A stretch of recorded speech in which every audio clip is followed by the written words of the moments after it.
Hello, I'm Raph. I'm playing a Warforged Gloomforged named Styx. He is a Paladin and has been recently reawakened and is learning about the world around him with some new friends that he's just met. Hey everyone, I'm Jared. I'm playing the character of Luther. He's a Dampier. He is a fighter that specializes in firearms, a bit of an investigator, and I am the great uncle of Grinner. Hi, I'm Jacob. I'm playing Tithla, the Goblin Ranger. She is a wonderful hunter and medical genius.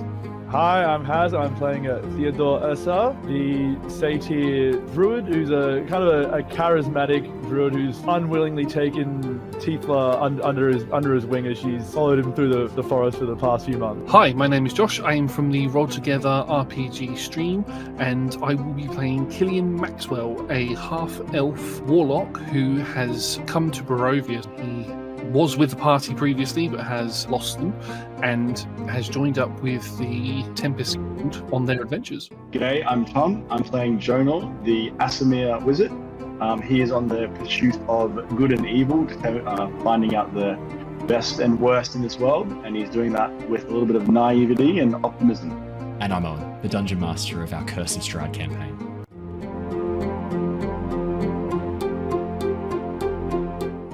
A warning, gentle viewer. Curse of Strahd is a horror-themed Dungeons & Dragons campaign, which means you may hear adult language or adult themes throughout this episode. Hello! Greetings! Welcome back, everybody, to the Lost Archives. It is wonderful to have you here joining us once again. We are here playing Curse of Strahd, the premier 5th edition Dungeons & Dragons campaign. We are ready. We are excited. We are raring to go. We have some really, really cool new artwork of Styx that'll be cycling through in a moment from one of the lovely artists in the community, Foxtrot. You'll see it pop up in a second. It is incredible. Massive thank you to all of the incredible people in the Discord and in the community who've been doing fan art for us. It is so cool. We are so appreciative of your talents and that you're spending some time and effort creating these incredible works of art from watching the stream and watching it recorded. So thank you so much. It's so cool to us to have that. We love there. To see it. It's so cool, man. So thank you so much.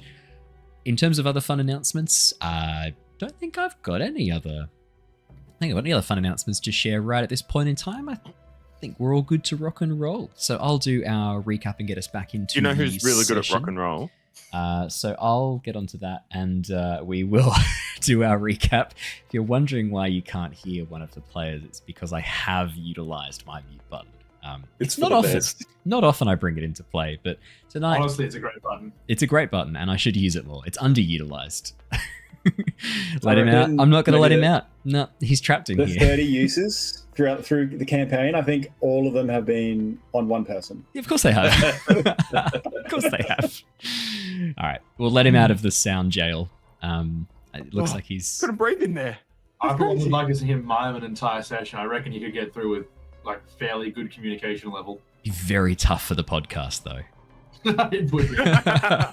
Might be a bit of a struggle for the podcast listeners. I will offer to do that if I can then do the audio transcript for the podcast.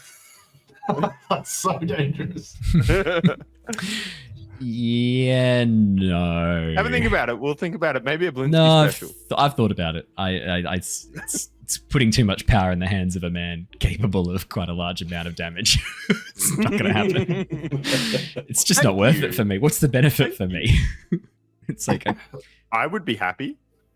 But at what cost? Because what makes you happy is often what makes me a bit sad and cry. So I think we'll leave it. We'll leave it for today. Let me do our recap. Let us jump into the session. We ended on a little bit of a cliffhanger last week. Not a massive cliffhanger, was it? We sort of left off as you guys were exploring the outer section of the upper tower of our Ginvostholt. So it wasn't a huge cliffhanger. But we'll jump back in and I'll get us all up to speed. Our series has been following the adventures of the Tempest Adventuring Guild. Theo, Jonor, Tithla, Styx, and Killian. Having become trapped within the realm of Barovia while searching for some missing adventurers, the team are now preparing to take the fight to Strahd and Sergei. Now having recruited allies, including the Wereraven, Keepers of the Feather, and the restored Abbot of St. Markovia, the team have travelled to Arginvostholt. With the ruined fortress housing a fragment of the Sunsword, a divine weapon essential in the upcoming battle against the Dark Powers, the team need to brave the dangers waiting within. Arriving at the grounds, the team found the decaying stone towers covered in draconic iconography, including 2 impressive statues looming over the front gates. Heading inside, the team tangled with giant spiders and an owlbear rug of smothering, the ruins seemingly full of hidden danger. With the enemies defeated, the team were now able to explore the rooms on the lower floor, surprised to find the fireplace in the study off to the north partially ablaze, the logs made of stone and glass but glowing with an inner fire.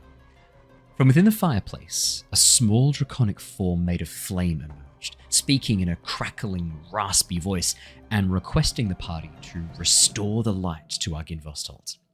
Talking over this strange magic, the party suddenly found themselves no longer alone in the room. A secret door hidden within the stonework, pulling back to reveal an injured dusk elf called Savid. Turns out Savid and his travelling companion Maisie had been ambushed by werewolves on the road to Kresk and had fled to the ruins to try and hide. Fearing that Savid might currently be cursed with lycanthropy, Jonor used his magic to purify the dusk elf, earning his trust and assistance. With a lot of ground to cover, the team briefly split in 2. Theo, Jonor, and Tithla exploring the northern rooms of Arginvostholt, while Styx, Killian, and Savid searched for signs of Maisie in the southern section. Mapping out a number of decrepit rooms, the damage due to more than just age, the northern explorers discovered a large tower room showing a beautiful mural depicting the history of the fortress. Rejoining the others in a large dining hall, Tithla heard a shuffling sound coming from a room cast in shadow to the east. A voice called out from the room beyond, "Invaders of the gates, to arms!" revealing 3 undead knights. The team sprung into action, initially getting ready for a brutal fight, then changing tactics to try and use the power of Styx's light to abate the aggression of the undead. With the revenants temporarily calmed, the team learns the leader of the knights, Vladimir Horngard, still resided below, and the team should try and speak with him. Ushering the knights into an unused room and barring the door while they remained passive, the team seemingly were now free to explore the rest of the fortress. Heading to the upper floors, the team stumbled upon another corpse, this one dressed in even finer armor, slumped in a throne-like chair overlooking the grounds below. Styx recognized the body as Vladimir, one of the officers of the Order of the Silver Dragon. Approaching the remains, Styx whispered the phrase the other revenants had shared with him, awakening the corpse. Initially ordering the team to leave, the party persisted in trying to speak with the revenant, Styx revealing himself as the Sunsword remade. Demanding the party recover the skull of Arginvost from Castle Ravenloft, Vladimir promised the aid of the Order in return. We left off last session as Styx attempted to use magic to locate his missing piece, the spell revealing it was currently with Vladimir. And that is where we left off last session, and we will jump straight back in right at that moment. Styx, as the magic burns to life in your hands, as your eye glows, the world overlaid with this soft, silvery glow, you see the concentration of magic pointing directly towards Vladimir, as you sense the direction and location of your missing piece. In this case, you're not sure whether or not it's the pommel, the crossguard. Which one it is, you're not 100% sure, but you can sense it strongly. Because I believe Jonor found the handle, basically, without the pommel and the crossguard. So, Is Vlad back to just being a corpsey boy again, or no, is he still? He seems to be very much awake and alive after you spoke with him.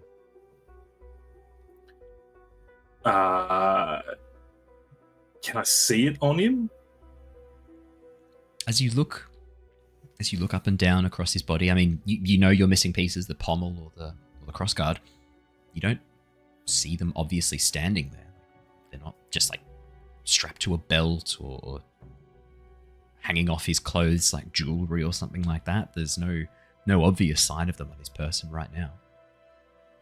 Vladimir. Solus.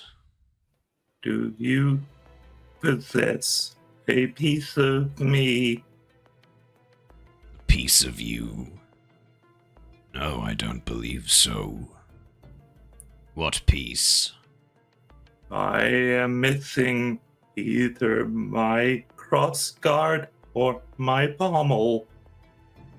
You watch as Vladimir pauses for a moment, clearly trying to remember what they looked like. As he sort of looks down, pats his pockets, checks his own sword, and you watch as he unsheaths his massive greatsword, the one that he was sort of sitting holding before he had sheaths onto his back once it was revealed to you, where you watch as he unsheaths this enormous greatsword and holds it out in front of you. You can examine the blade, but I've had this for much longer than I've known you. As he holds the sword out, Styx, the crossguard and pommel on his blade, look, they're not triggering that magical effect. That's not what you're looking for.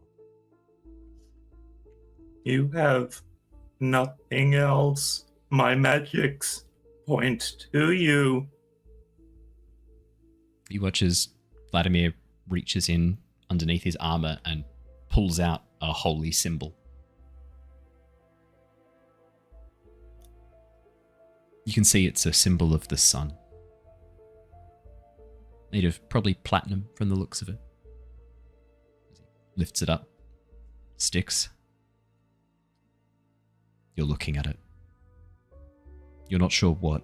Pommel, crossguard. But it's been melted down and reforged. Same as you have. Oh. That is me. I What? can no longer be whole. The holy symbol. Well, this is part of. This was part of your sword. Part of me. You watch as Vladimir pauses and considers for a moment before tugging viciously on the chain. The silver necklace, the silver chain that he's wearing that's holding this holy symbol, immediately snaps and he holds it out. Take it. Maybe you can find a smith to reforge you or something. I don't know. This is in respect of who you were, Solus. This is a great gift. But No, it a isn't. sad one. Yes. I'm sorry. I didn't realize. I would never have... Well, I would have kept it if I'd known it was part of you. But I never would have kept it from you for a moment. Please, take this. All right. Thank you. I guess Styx takes it, and I don't know what I'm going to do with that yet. Does it like melt into me? Do I do anything with it? Does not melt into you. Styx, as you take the amulet, you feel that resonance as the magic that joins you to the blade, that joins you to your old form. You can feel the resonance there, the echo of what you once were. But form and function are so closely intertwined with magic items. You're going to need to get this at least back to as close as a crossguard or pommel shape. You actually don't know what this is yet. You're going to have to get this as close to that as you can. What's also more concerning, Styx, is if this is from the pommel, then the chunk of crystal that helped to gather the sun's power and push it through your blade, crystal's not with this. If this is part of the pommel, which means there's still the crystal missing as well. Okay. All right. Sorry, buddy. Cool. Well, Styx will nod to Vlad and just say, "We will do as you have asked in exchange for your assistance. Farewell." While Yes, Jonor. while you say that, as he's given you a gift saying, "I would not keep this from you," Jonor looks into his little side pocket where he had stashed the scale from the silver dragon Arginvos that was nailed into the couch of the room just beside. Yep. And at that point, when he just gives the gift, Jonah's going to summon that buff hand and just float it gently over towards past him in front of Styx. So between the two.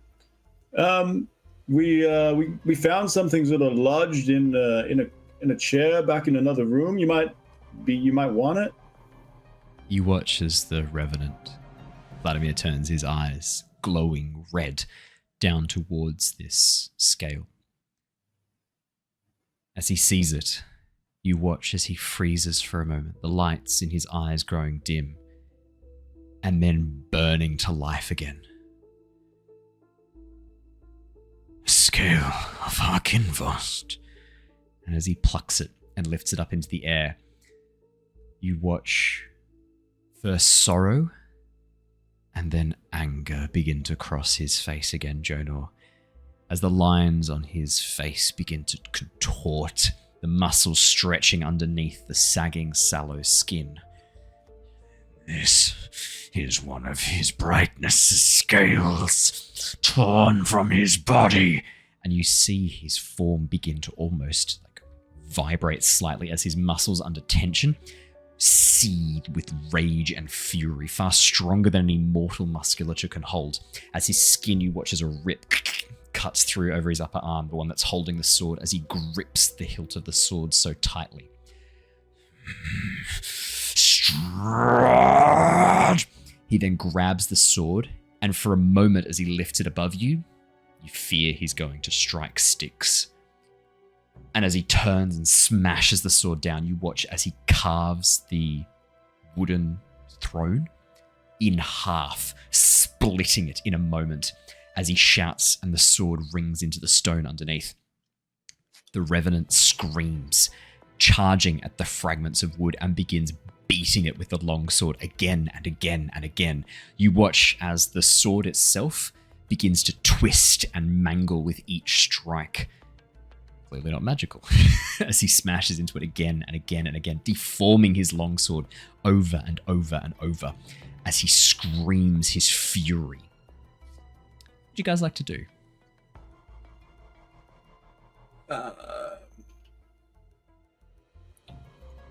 Just letting him get it out. Yeah, that seemed like he was going through some stuff. Yeah, that's not me. Yeah, I think I'll take just a half step backwards and just observe as well. Fair call. As you take a half step backwards, Styx, could you make me a stealth check, please? I'm assuming you're trying to take a step back just to be out of the way so that he's not focusing on you. So stealth check seems appropriate. Pretty much. Just want to see how that's looking. Oh. Oh. Oh. Ah. Mm. Oh. Ah. Tried to make me roll with disadvantage for no reason. Ooh. You could do it. I could do it. That's a natural 20, Styx. Styx, you just melt into the shadows, calmly walking back. So you just slowly back away. You can make it all the way back to your companions. No dramas. He does not see you. He does not notice you. He takes out his rage, his fury against this poor chair as he demolishes it. A moment later, Killian and I'd say Killian and Tithla, you feel a tap on your shoulder as Savage tries to get your attention. I don't mean to alarm you, but we've got company. Okay. And as you look towards where Savage is, met him. He's up front. as you look towards where Savage is pointing, you can see two Revenants making their way down the hallway, walking towards you with purpose. One of them looks very much like the knights below, helmet in place, but the other one has no helmet. In fact, his armor is simply a breastplate, and you can see that strapped to his side is this long leather case, bound with these beautiful, beautiful spiraling draconic patterns. The case is strapped around his waist, almost like a quiver would be for an archer if they had the quiver strapped to the waist. But this is perfectly cylindrical. Jonor, if Killian and Tithla point this out, you immediately notice the... Actually, Killian, you're a very magic-y kind of user as well. You immediately notice the arcane runes around the case of the... Tithla, are you trained in any sort of wizardry, or is your magic all natural? I have a level of cleric. So it's from a god, is what I'm hearing. Cool. So it's not Which I something guess you've... is the natural world above. I understand. I'd pay that. Yeah. So Killian, yeah, you've studied enough of script and magic to understand arcane runes when you see them. Jonor, if this is pointed out to you, you immediately notice the arcane runes as well. As these figures walk down the corridor towards you, they don't seem to be paying you any attention at all. They walk right up to you. You watch as the one with the case strapped to his side moves forward and gently goes to usher you out of the way as he tries to push his way into the room, the other Revenant in full plate armor following behind. My question is, do you let these Revenants push past you? Do you say anything? What do you do? Tithla, I'm just leaning down to Tithla. I think we should let this play out. There's got to be a reason that they come up here. Maybe we can find out a bit more about what happened to them. Yeah, I mean, I'd rather have them on that side of us and not blocking our exit. So, yeah, as you were, continue past. As you say, as you were, please continue past. The Revenant with the case pauses for a moment, looks down. Tithla, the other Revenants have all burned with anger, burned with fury. You have seen it in their eyes, in their posture, in their face. This Revenant, if it is a Revenant, is so full of sorrow that for a moment as you look into its eyes, not burning with red light, almost human-like eyes that have been only slightly turned by the undead curse. It's sad. Just a faint orange glow seems very sad. Because you're quite insightful, Tithla. Your wisdom's quite high. That's why you're kind of picking up on this. Yes, it is. You see, just to be clear, yeah, Tithla has never and will never query somebody's insight. That's okay. You still have passive. You still have empathy. Like you can still. She's a good pick up judge of stuff. character, but she will believe people at their word, regardless. Tithla believes she's a good Tithla believes she's a good judge of character. I would agree with that. Yes. Yeah, Tithla, you feel there's this moment as you look into this creature's eyes. These are good people. Sorrow. Deep It'll be sorrow. okay, friends. It will help. It will be okay. As the Revenants push past you, Tithla, well, not push past you, you basically give them cause to move past. You watch as the two move into the room and begin to sort of slow down, almost hesitant to approach Vladimir. The one with the case pauses for a moment, and you swear, those of you with the past perception of 14, I swear you almost hear him sigh. Vladimir, please calm down. You're going to enrage all of the other Revenants. Vladimir, please. Vladimir seems to have no sign he has heard at all. In fact, as he spins and smashes his sword into the wall, you watch as the blade finally shatters along the length, one of the shards spinning over end and slamming into the wall behind you, breaking through into the stonework and sitting there like a dart. As Vladimir looks down at his ruined hilt and like this now half sword he's left with shattered along the edge, bent and warped out of shape, he turns. With his hand no longer covering the gashes in his throat, he is unable to speak. But you hear as he looks back towards these two Revenants. The Revenant with the scroll case holds his hands up, no weapon in his hands at all, and goes to approach with hands up. Vladimir, please, calm down. I don't want to... It's at that moment Vladimir lunges forward at this figure, sword jamming into its neck as he strikes down, cutting through the breastplate, the sword piercing through into the upper half of the clavicle. As the scroll case Revenant calls out and drops, the other Revenant rushes forwards and tries to grab Vladimir by the arms. Which Vladimir is having none of. Oh yeah, Killian. I don't think this is a reenactment of anything. I think we might need to step in. Let's help. Let's calm them down. Calm down. Yeah, just looking to. Actually, do I still have? Oh no! I got rid of it at the last level up. Calm emotions. I don't have suggestion anymore. Suggestion. I don't have suggestion anymore. Also might have worked out. I will try light. Calm down. I will throw us into initiative. It sounds like we want to make some decisions. Figure out how we're doing things. So make sure you click on your character and then click initiative. But if I don't do that, does that mean that I get infinite initiative? No, it just means I have to add your token, and I'm going to Oh. be slightly miffed. No. Slightly. So I shouldn't have clicked on it then. Slightly miffed. It's very slightly miffed. Let's not get too I'll take it. pulled out. Alrighty, so Vladimir Hongard. So, Can we call him Vlads for short? we call him Vlads for short. So Godfrey Guillem Come on, lads. and the Revenants. Actually, I'll have the Revenant go on Sir Godfrey's turn. Awesome. Alrighty, so we have our initiative order. First up is Killian. Can anyone else see Has? No. No. Cool. He's Just wanted to double disappeared. check. That's okay. Just wanted to double check because he rolled initiative, and I was like, good on him. But he does not seem, which means he's listening to us through the magic of the chat, or he's rejoined and he can see all of us, but we can't see him. There he is. Look at that. That's creepy. Which one was it? Just as in general. What was that? Am I back? You are back. We can see you. You're back, yeah. So I was here the whole time, could see Theodore was talking, and he just all blanking like, well, either they hate me or I'm on perma-mute. And then you said, can you not see? Like, oh, fuck, better reload. Has is back. Has is here. Was there you something went you wanted to probably do 10 that we minutes ignored ago. you saying or I doing? just sat there. I thought I was here. Was there anything you said that we completely just steamrolled over the top of?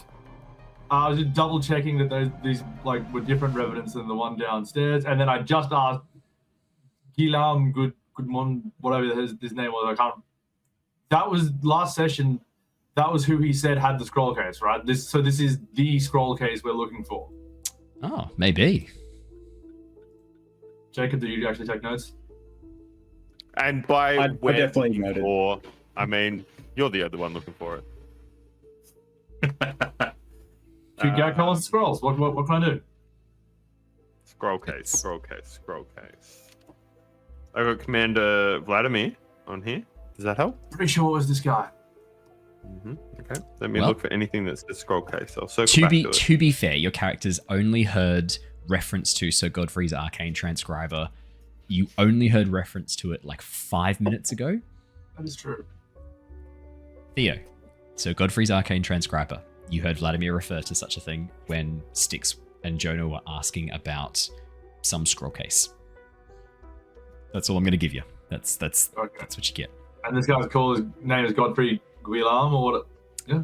You guys don't know. I might have referred to that way, but your characters I don't have know. Godfrey's Arcane Transcriber written down. Very good, Hey, Jacob. he did it. No, he Fantastic. doesn't. Did he just write that down then? You just wrote that down now. See, you can read that nice and clearly because I'm good at I'm writing. tempted to believe he had it written down because he spelt Godfrey so wrong. It's not funny. And I'm using a black pen tonight. You see, when I flick. Yeah, likely Okay, I'll pay that. story. Oh, yeah, I okay. would. You're definitely the kind of guy that would have a blue pen there just to set all this up. No, I. Dead set. For podcast listeners, Jacob immediately produced a blue pen suspiciously fast that was not clicked off, which means I think you're exactly correct. Do you think he's doing a bit? Does he know he's muted? This pen thicker than the writing. If I draw, you can see thicker We're getting into handwriting analysis That's now, and bigger we're than deep that. into forensics. I think because it's actually this blue pen that was written. You have to click that one. I feel like we're getting a little bit offhand. Let's jump into our initiative. This Sorry. is not necessarily a combat initiative. It's more just so we can keep track of what's going on. Killian, you are the first to act, which is rather appropriate because you were the one who said, maybe we should get involved. Maybe we should kind of get involved here. Makes sense that you were the first one to act. I'm going to take a few steps forward. I'm going to cast light to see if that works the same way that it did with the revenants downstairs. I cast it on my shield, so it beckons out from that, and then I will get as close to them as possible. So it would help if I moved myself on the map. Whereabouts are they on the map? Tell you what, Are they tell all you where they are? Yes. They basically are. I will bring us across the map. That is a very good reminder. Let us have us across on the map. That way we can all enjoy the beauteous artistic work of, I can't remember who the artist is for Curse of Strahd. Here we go. So that is everyone on the map in their positions. That is all correct. I will give you the names for Vladimir as well, because you do know who Vladimir is. There you go. Killian, as you rush up next to the Revenant with the scroll case, moving quickly, casting light, holding it up. What are you casting light on? It's going to be on my shield. Nice. Quite a large I use surface the shield area. as my packed weapon. Perfect. As the light shines forth, could I get you to make me a spellcasting check, please? Yes. Spell attack is the best one to roll. Spell attack's the easiest one to roll. Yeah. There we go. Oh, that was going to be an 18. It's a 9.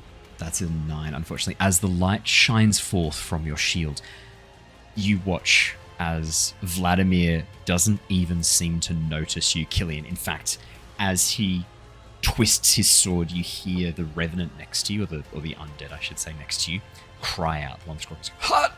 Please, Vladimir!" As he cuts in deeper. Vladimir is just growling now. No words are coming out. The slashes on his throat with his hand not there to cover. The air's now escaping through those slashes, and you just hear as he is overtaken by his rage. Alrighty. Anything else on your turn? Is he not? So he's not able to speak at all? He has to. So Vladimir can only speak. You noticed this before. He can only speak when he uses one hand to cover the deep gashes and cuts that have been pushed through his throat. When he covers them with his hand, the air can then pass through again. But unless he's got his hand covering, the air just escapes through these gashes along his throat. Doesn't even make it up through his mouth. Okay. I'll lean down next to the one who's got the sword in their neck. And I'm so sorry that we didn't step in sooner. I have no idea if this is going to work or if this is going to hurt you, but I'm going to try, and I'm going to try and cast healing, use my healing light feature on them by using a d6. It is just a d6. It's not a d6 plus anything. So I heal him for 3. 3. Good question. Let me have a quick look and see if this would work. Because they are both undead.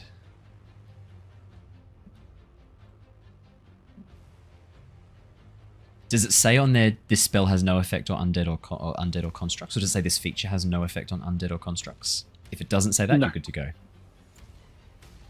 Perfect. I'm willing to accept then. Yeah. Okay. Unless it specifically says it doesn't work on undead or constructs, it works the same as it should. How much health back for each of them? 3 to Vladimir and to just the one with the sword in his neck. Yeah, perfect. That's the one, Godfrey. Brilliant. Yeah, technically, you guys don't know his name yet, but for the purposes of me being able to keep track of it, yeah, the scroll. Let's call him the scroll case Revenant. Yeah, Killian, very very nice. As the light shines forth, you watch as the flesh around the sword slowly begins to knit back together as Vladimir pulls the sword free. Part of the bone of Godfrey's upper shoulder coming free as well. The magic grabbing it and pulling it back into place before healing it very softly.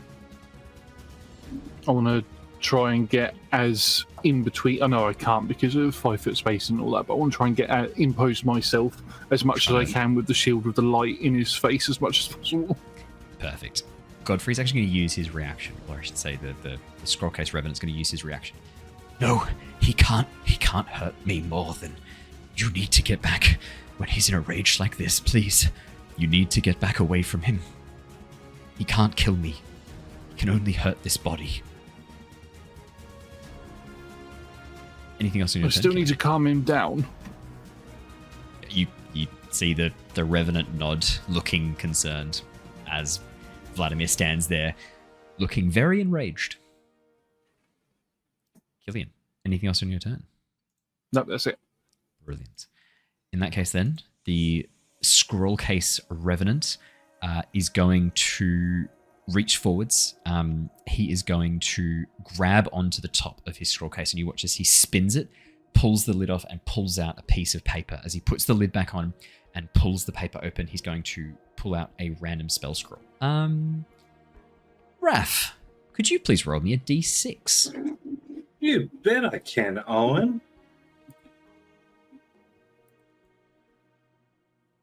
That is a 3. Not bad. 3 is command. That is going to come in handy. Okay. You watch as the scroll case revenant unfurls this papyrus. Jonor, from the back, as a wizard, you notice this immediately. The paper, the papyrus that this revenant pulls out is blank. And then all of a sudden, as the scroll case strapped to their waist begins to glow softly, you watch as runes carve themselves, glowing into existence across the surface of the paper. And as the papyrus suddenly fills up with this arcane sigil, forming into a spell scroll, you watch as the figure places his hand upon the text, draws the magic out, and begins reciting the words of the command spell.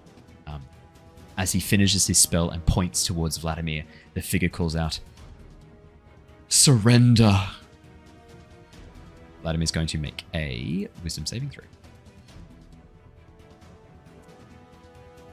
Vladimir is going to pass. You watch as Vladimir, for a moment, lowers the broken sword, his head bowing for a second.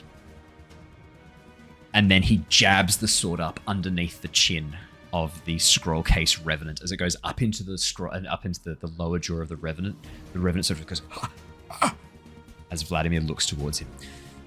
No. Taken fully by the rage. That is the scroll case revenant's go. Tithla, it's your go next. Vladimir, I have a song to sing to you that helps me calm down. Sometimes, yeah. When all I do is think about the past and haunt a house nobody lives in. You want to hear about it? Oh, where do I start? I guess when it kicks in. So, you think you're being clever, but I think we all know what you're referencing. And I would like to try and persuade. You're going to do that at disadvantage. It doesn't matter. I'm on a -2. That's fine. Excellent. If I could give you double disadvantage, I would. Tifla's respec is into Bard. Even then, there would still be disadvantage on this one. That is an 8 for the first, and 18, which means we will take the 8. Surprisingly good roll, not gonna lie. Disappointingly, I was hoping for a bit worse than that. Tithla, as you begin just trying crying to out persuade with him your... to calm down a little bit. What was that, sorry?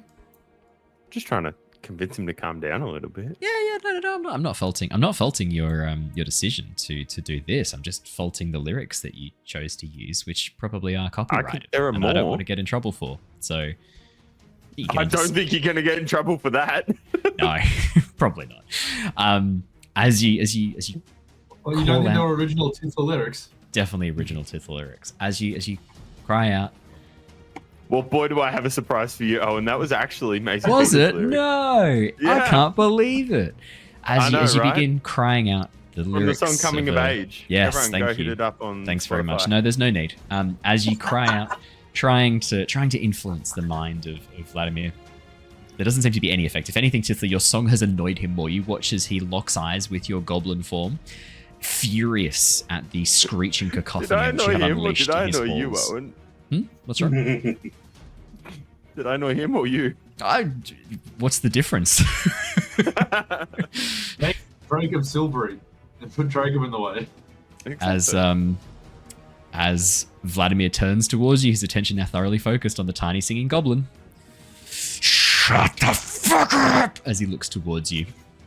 That was Owen for sure. No, that was I can't help it. He's in a rage. It's just how it happens. Anything else on your turn, Tithla? I do really think you should try and calm down a little bit, though. Yep. I don't really want to attack him, and that's all that I have. So, I will. Can I ready a spell to cast?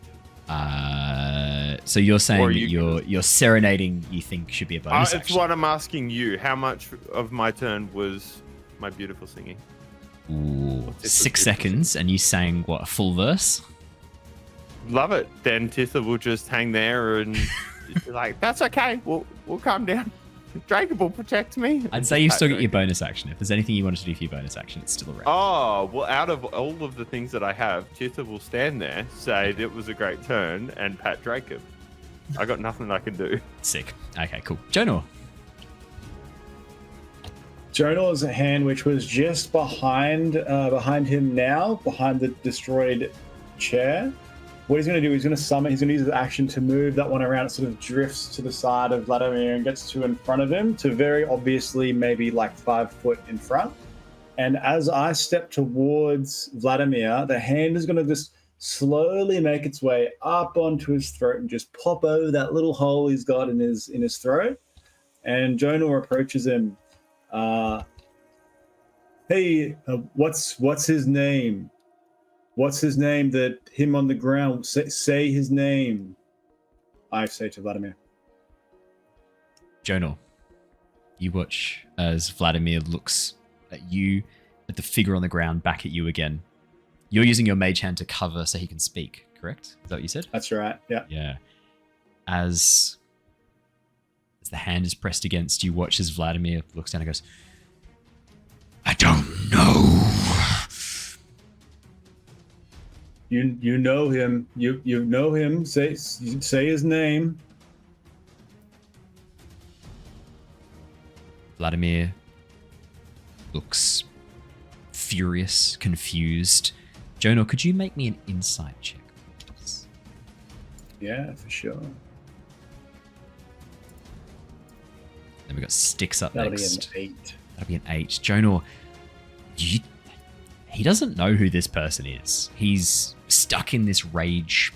There's no recognition there. You don't know whether it's because of the rage or whether he genuinely just doesn't know who this figure is. But as you say this and as you look in a bit of confusion, the figure who's got the scroll case Revenant, looks up towards you with the saddest eyes you've ever seen and goes, he can't recognize me. Not when he's like this. Ooh, that's not good. That's not what I was expecting. I'm just gonna step to the side of the room, getting out of the way. That's it for me. Styx, my man. What's the plan? I am going to run full tilt at Vladimir and try and tackle him to the ground. Are you saying anything while you do this or just going straight for it? Not at this stage. If I can get him to the ground, I will. Alrighty. Could you please make me an unarmed, I'm going to say this is actually, let's do this as a grapple, because you're trying to grapple him, essentially. So we'll do this as a contested athletics check. Sure. It's pretty strong. Alrighty. Oh, I rolled so bad. Styx, you did too. So we got an 11 from Styx. Oh, 10. Styx, Oh. you grab onto Vladimir and grapple him. Good. If I can get him like grappled, I'm just going to look big glowy purple eye into his eyes. Is Jonor's hand still round his throat? Like the Yeah, I don't know. I didn't say to move it, so. There is no vengeance here. You will not find your vengeance or your forgiveness here. Stop this. Styx, please make me a persuasion check with disadvantage. Oh, I can do that. It's your performance is admirable. Grappling him is fantastic. Unfortunately, just because it's range. 21's a good start. 13's not too bad a follow-up. Styx, you can feel something in his body language. The muscles, coiled and taut, begin to relax ever so slightly. As Vladimir slowly begins to come down off whatever rage he was embraced by, consumed by in that moment. But it's not quite enough, Styx. That sudden relaxation, Vladimir then begins fighting against your influence as you try and hold him still. And is there anything else on your turn before I do his turn? Sorry. No, I'm going to stay there just trying to grapple him and keep him pinned. Fantastic. As he begins to fight against the grapple, as he begins to fight against you, holding him still, you watch as his rage almost seems to take on some strange magical glow about him. And you watch as pulling free from his corpse, spectral, almost fully transparent echo, ghost-like form pulls free of his form. The body still fighting. And as this spiritual, almost spectre-like creature pulls itself free, you watch as it rages, turning around, looking, screaming. I'm going to add it to the initiative. Take its turn when it gets its go. Theo, you're up next.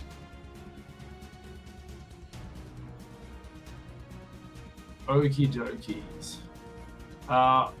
First, I'm going to try and form my telepathic connection with Vladimir and see if I can kind of get through to him, or if it's just a wall.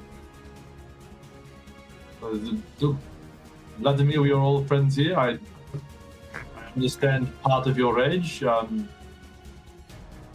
but if you want to take down Strahd, we are your best bet. Stop killing us and your friends, and you may get your revenge.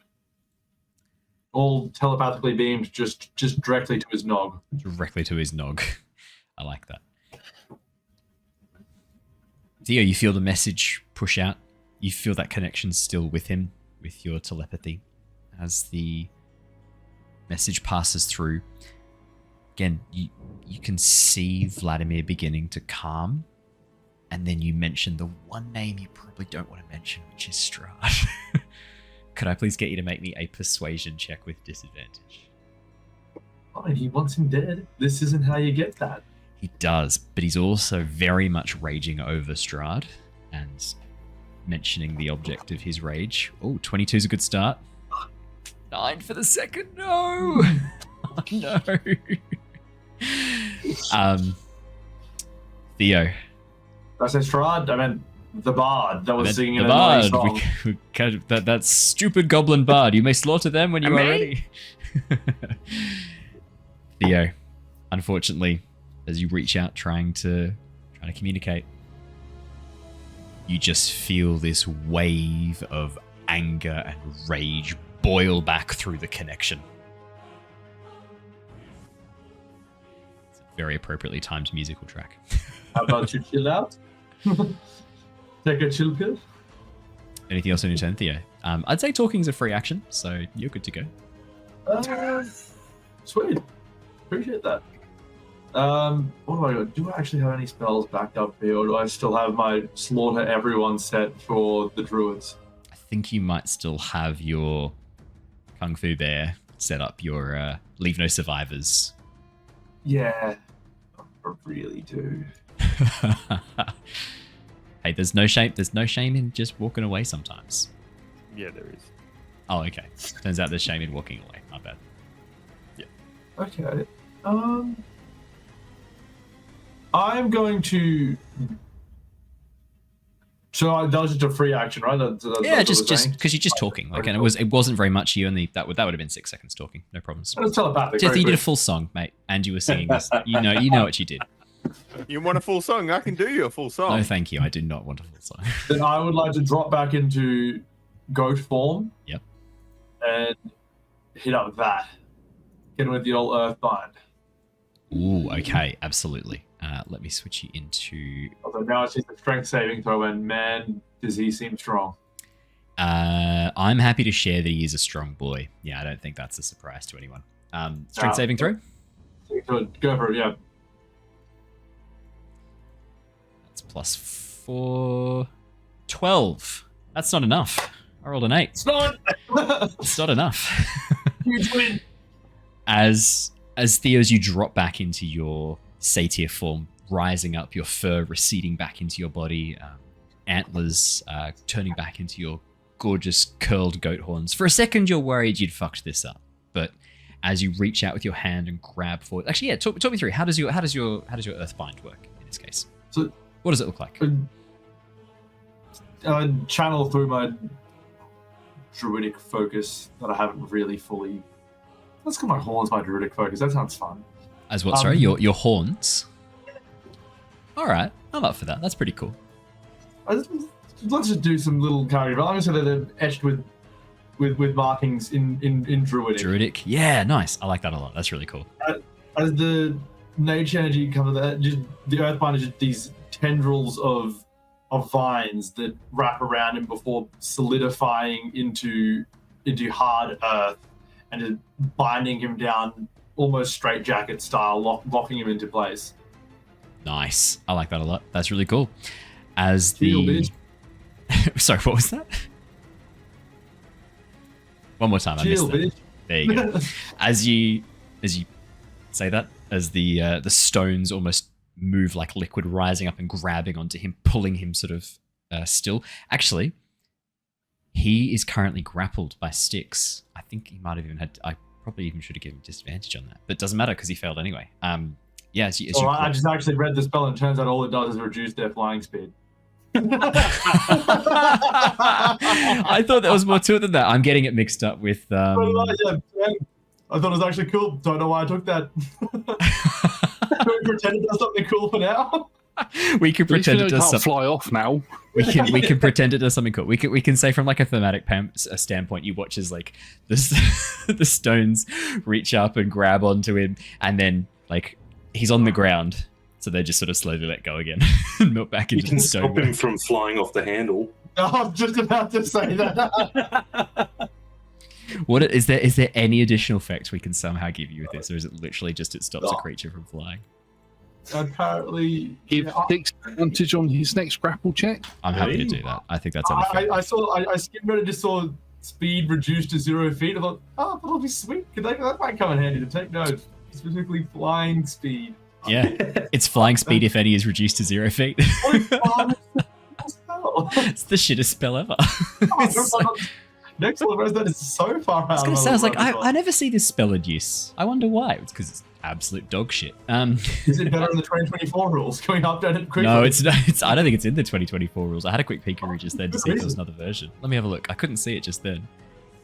Unfortunately, I think it's just Earthbind. I don't think so. I think they just cut it. That's how bad it was. Yeah, it's definitely. Do you know what they not did cut? Silvery barbs. Yeah, no shit. Of course they did. Every DM was terribly mad at that decision. Oh yes. Yeah. I mean, I also cut silvery barbs before the new Player's Handbook ever came out, so I totally understand that decision. Well, he can't fly anymore. He can't fly anymore. I am happy to say though, because otherwise that spell is absolute dog shite. You do have advantage on your next grapple check, Steve. Anything else on your turn, Theo? That's all my stuff. Yikes. Alrighty, we are back at the top of the round. Theo. No, Killian. I'm good. I know what I'm doing. Killian. I can see you twice because I've got both tokens that I have to switch between for Bail and Lingen. That's fair. That helps me because my plan was going to be to give Styx the help action. So now that he already has advantage, I'm going to push the shield further into Vladimir's face, reach round to Styx, sort of pat him on the arm and go, "You've got this, Styx," and I'm going to cast guidance on him. Nice. Advantage and a D4. Very nice. Awesome. Very, very nice. Anything else on your turn, Killian?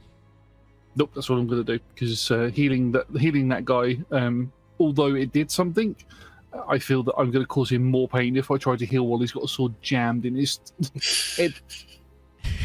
That's fair. The scroll case revenant will pull the sword out of his lower jaw, throw it onto the ground, move his jaw about a little bit, crack it back into place. Seeing you currently grappling Vladimir, Styx, he's going to turn his attention to the spirit behind, this ghostly apparition, this phantom that has emerged from Vladimir. And as his eyes track it, he looks back at Vladimir, looks at the spirit and goes, we are too late. More will be coming if we cannot calm him quickly. And with that, he rushes around, avoiding Vladimir, moving up next to you, Styx, and between you and the spirit. And he's going to make some strikes against the spirit. He's going to use his longsword twice as he pulls out the sword strapped to his back. That is going to be a 23 and a 20 to hit. Both definitely hit. And he is going to do... Watch him just absolutely smash this. He is going to do a total of 30 points of damage to the Phantom Warrior. You watch as his sword swings so quickly it almost blurs as he brings it down through the center of the spirit, this phantom apparition, striking once, then twice, before wielding his sword back and holding it in position as he locks eyes with this phantom. Begone, foul spirit. Your vengeance and rage will not be quenched this day. That is his full go. Next up, we have Tithla. Tithla is going to attempt some interpretation here, let's say. Tithla is going to rush forward, place a hand on Vladimir, and cast. And in an effort to rejoin this undead creature to their sense of who they once were. Yeah. Tithla's going to cast Spare the Dying. Ah, okay. Yeah. Okay. As you reach out, Tithla, place your hand upon Vladimir and channel the magic through. You immediately know the spell's not going to work as intended. You know this creature is not dying. You know it is dead. It is an undead. But you feel the magic, pulse for a second before meeting some resistance. Could you please make me a spellcasting check as if it was a spell attack? I want to see how strong your spellcasting is at this moment. I can do that. That's an 18. 18's good, Tithla. As you push this magic through into Vladimir, you're not able to break the rage, to break that fury in this moment. But what you do is bring that awareness back into himself just for a moment as he feels this pulse of magic push through. Necrotic magic, right? It is necromancy, Spare the Dying. Cantrip, isn't it? Pretty sure it's from the School of Necromancy from memory. I could be wrong. I think Probably. It is from... Yes. Otherwise it'd be abjuration. Yeah. Yes, it is necromancy. As this pulse of necromantic energy, this necromancy magic pulses through him for a moment, but doesn't seem to hurt him or take control of him or damage him in any way. You watch as Vladimir pauses for a moment and looks down at your tiny hand placed maybe just like on the bottom of his lower chest plate. What is this? As his voice begins to return, the fires in his eyes beginning to slowly die. Tithla, could you please roll me I'm going to say a persuasion check. No disadvantage. Tithla's words. Don't make me take this away from you after you just earned it. You have to make it a universe you can live in. Persuasion. Where's your Peters? 14. 14. I am tempted to give you the disadvantage back for your choice. Do what you want. You're words, the DM. You're the boss. But I am not going to be a dick. Perfect. Then I can commit to more lyrics. Take disadvantage. Roll again. If this is the bluff you want to play, then this is the I'm gonna call the bluff. Like, let's go. I wasn't going to sing more. I can do disadvantage if you want. That's okay. It's all good. As you call out, with Vladimir's attention focused on you, that pulse of necromancy drawing his attention to you. Styx, you feel his muscles that were taut like springs slowly begin to relax a little bit. And as his rage slowly begins to subside, fire in his eyes begins to die down again. Tithla, he's not fully out of his rage, but you've done a very, very good job calming it. You get the sense that whatever powers this unnatural fury, it's fading fast. There's a couple of key reasons for that. One of them is what you've just done. The other one is that none of you have attacked him during this time.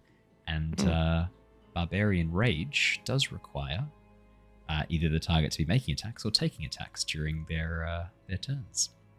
So, Tithla, anything else on your turn? Yeah, she's going to duck away and, under her breath, say, Stop thinking about the past. Fantastic. Alrighty, next up in our initiative order we have... I don't know if he then takes an attack of opportunity. He does not. He does not take an attack of opportunity. He can't anyway. He is currently grappled. I think while he is grappled, I don't believe he can take... I'll double check, but he wouldn't anyway. But I don't think he can regardless. Alrighty, Jonor, what would you like to do? Okay, now Vladimir, I know you're killing it right now, but I think you're really due for a big rest. Is Jonor's attempt at a joke while he casts hideous laughter, Tasha's hideous laughter. Alright, so are we doing Jonor's vicious mockery, or is this Tasha's hideous laughter? We're doing Jonor's opulent observation. Yeah. It's Jonor's obvious observation. He's been resting for a very long time. It's a great joke. You'd know all about resting. Theo's salty triggers. Jonor, I believe I need to make a wisdom saving throw. Wisdom 16. Wisdom 16. Let's go. That's an 11. All right. And this is a charm effect. Don't see the word charm in there. It's not a charm effect. In that case, you're good to go. I'll double check, but I don't think it is. I'm pretty confident it's not from memory, but I will double check, otherwise I'm going to get laughed at. Tasha's hideous laughter. Nope. No, you're good to go. As long as it has the... no, you're good to go. Perfect. He is immune to the charmed condition, but it does not matter. As you unleash your obvious observation, you watch as Vladimir, currently grappled by Styx. Styx, you suddenly feel Vladimir's muscles tense again for a moment. You prepare yourself for another fight against this powerful undead creature when you realize that this kind of like movement and the muscles tensing is Vladimir laughing. You hear almost like the sound of breaking rotten wood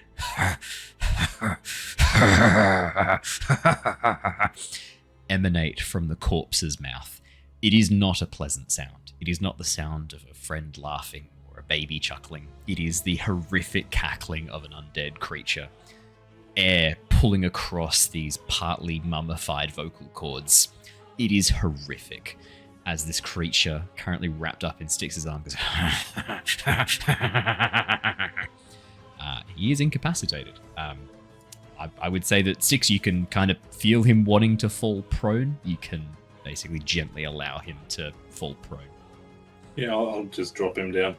Yeah, as he drops to the ground and begins laughing, he is incapacitated and prone. That's a great one. Just stay right there. And that's it for me. Perfect. Alrighty. Phantom Warrior doesn't dissipate yet. It is going to make 2 attacks, and it is going to use its spectral longsword. Yeah, definitely. You watch as this strange ghost-like creature, this Phantom Warrior, pulls out this wicked blade, very similar to the longsword that Vladimir had a moment ago before he broke it in half. And as he pulls it free and strikes towards, one strike is going to be going for Styx, one strike is going to be going for the scroll case Revenant. Styx, does a 17 hit you?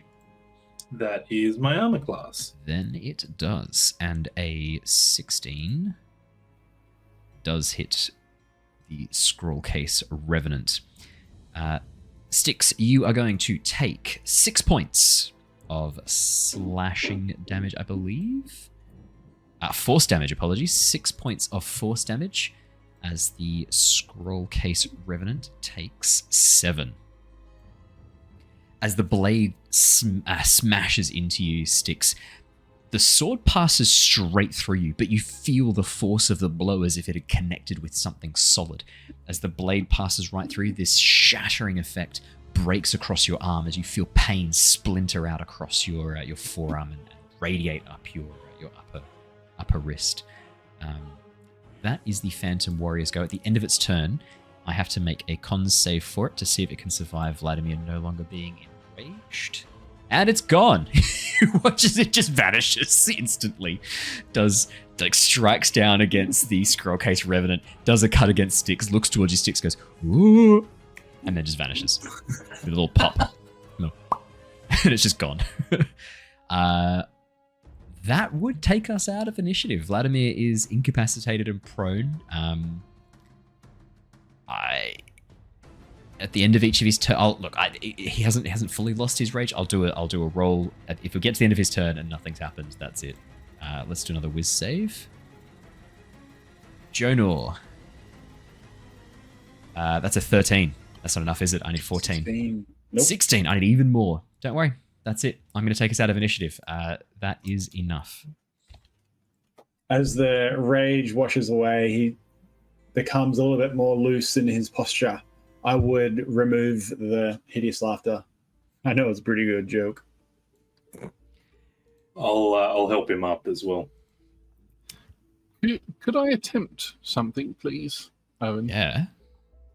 Now, this is going to be like pushing the boundaries of the rules. We've already let we've already had Earthbind do something it doesn't do, and Spare the Dying do something it doesn't do. We're on a roll. What's our 3 for 3? While also using phrases that you've used before. Yeah. You've stated before that revenants are creatures that possess corpses when they die. Yes, absolutely. And corpses, according to the D&D rules, corpses are objects. Yes, they are. So could I cast Mending on his throat To fix it? If you want to get technical, doesn't Mending say as long as it's less than a certain size? Yeah, but he's just mending the gashes in the throat. He's got 5 feet from memory. Yeah. It's pretty big. Mending lets you do. But could you mend a ship 5 foot by 5 foot? Yeah, you could over time. You just need a lot of time to do it. Over time, yeah. But the question is, if you used mending to fix a ship, is it still the same ship? let's ship a Theseus this. Good question. As long as the tear is no longer than 1 foot in any dimension, I can mend it. 1 foot, yeah. So, okay. Yeah, why don't I say 5 feet? 5 foot's very impressive. It is 1 foot. Yeah, I was going to say. I'm thinking of Mold Earth. Sorry, that's why I thought 5 foot. Okay, 1 foot. Killian. Yes, the Revenant isn't the body, technically. However, the Revenant, when it possesses the corpse is an undead creature during that point. If you were able to do it to a corpse, scientifically, I don't think you should be able to do this.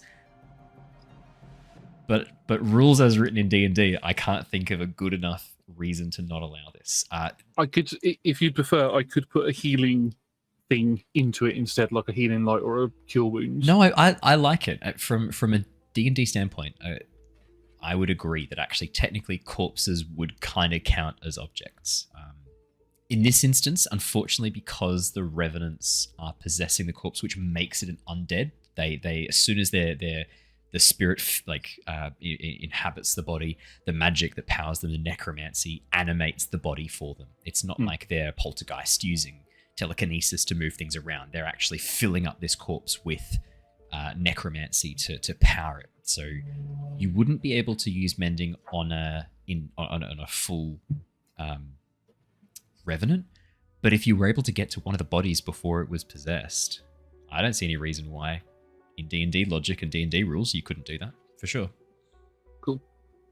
But for Vladimir, I will heal his throat in whatever way I need. So cure wounds, healing light, anything to so he doesn't have to keep cure putting his hand wounds over it. specifically says you can't use it on undead, unfortunately.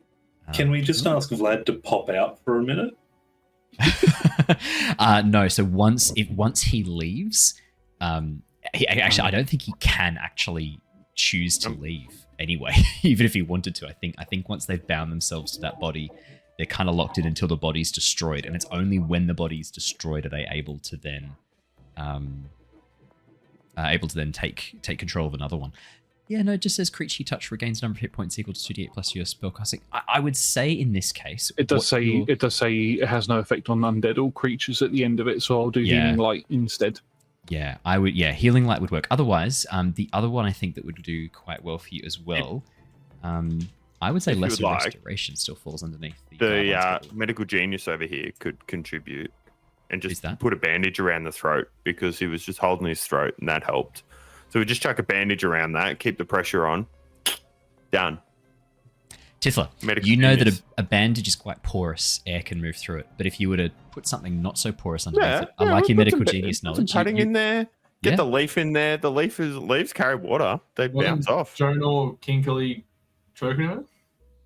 Yeah, the mage hand's still there. This massive swole mage hand still holding onto the throat. It's like 3 fingers.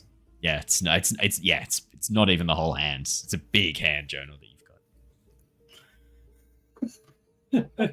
Tithla gets up there, puts a bandage, puts some padding in there.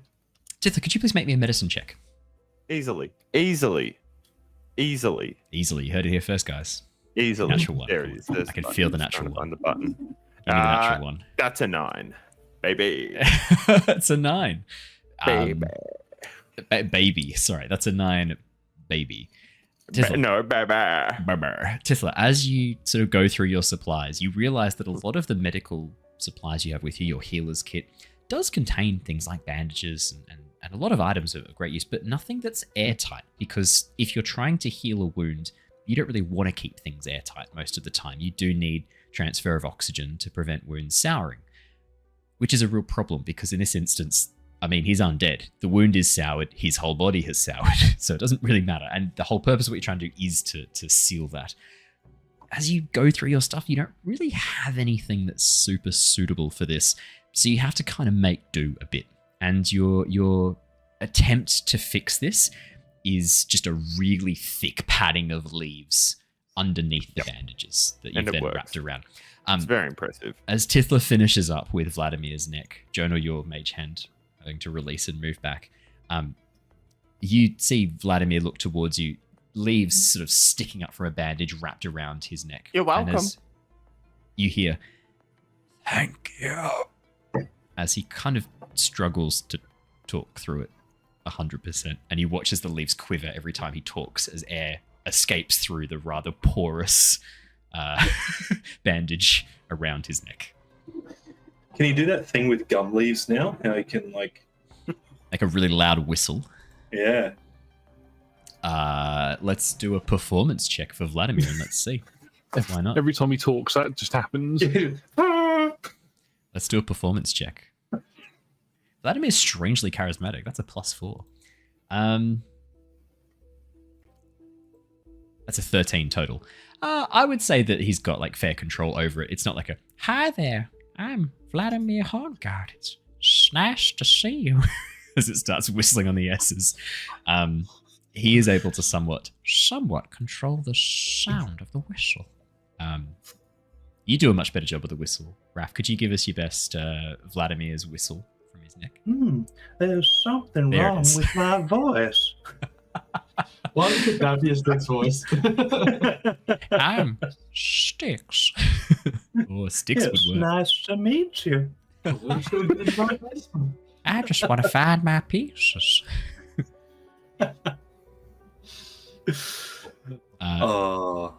As as Vladimir goes to talk a little bit, there's a little bit of a whistle. He uses his hand to cover it again. Looks over at the Revenant and down at the Revenant with the scroll case and the Revenant over across the room. Leave me. Leave my sight at once. You watch as the Revenant over near the corner stands and begins walking away, shuffling off, while the Revenant with the scroll case sort of slowly rises, pulling himself to his feet, reaches down and picks up the shattered sword, looks at it for a moment, walks on over to the wall, pulls out the broken bit of blade very carefully, tucks them under his arm, looks towards all of you, nods with his head, and then walks out of the room. It can just mend that. You watch as the scroll case Revenant pauses for a second, turns and looks back at Killian, cocks his head curiously. He's pretty good with like the just fix things. Yeah, it'll take me a bit of time because it's in multiple pieces, but I could repair that. Please, that would be a huge help. It's best if you leave him now. After he's been like this, it's best to just leave him. Oh. Okay. Cool. Bye, Vladdy. Yeah, we'll Vladimir. come with you. I don't know what the rest of you want to do, but we'll go and fix a sword with these two. Yeah, follow him. Does Old Maid have the scroll case with him, or did he leave that like on? He's still got the scroll case strapped to his waist. Scroll case Follow Revenant. along. As you follow the scroll case Revenant out of the room, you can see Savin standing at the back as well, looking around, not wanting to get involved in a fight with a Revenant. As you guys approach, he like pats you on the back. He's like, "That was a great job. I was going to step in if it got really hairy, but you guys did great." Oh, were you? It seems that you do a lot of stepping in since you've come along with us. I'm really good at shooting arrows, mate. I figured you didn't want the arrows involved in this particular fight. Would that be fair to say? It's fair enough. I'm just not thought about getting involved. Is all. Hey, you find me something to shoot, and I'll fucking shoot it. What's I'll that? shoot Not it. like the wolves that attacked you and your friend. You shoot them. You watch as Savin slowly, like, grips one of the arrows.